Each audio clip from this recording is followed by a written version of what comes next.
Теперь берем разогревающий крем и будем мазать им на ножки. На ножки дегенде табандарын жабамыз. Сейчас, минуточку.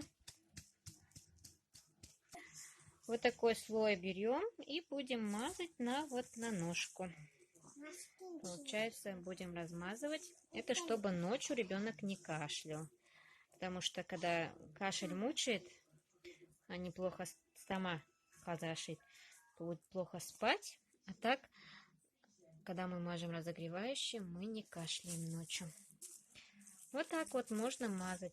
На ноги мы мажем чисто разогревающий, ни с чем не смешиваем его. Получается, на тело мы смешали его с этим. На тело мы смешали с лосьоном, чтобы оно не сильно грело. Вот мешочек убрала. Сейчас его зацепим назад. Оп!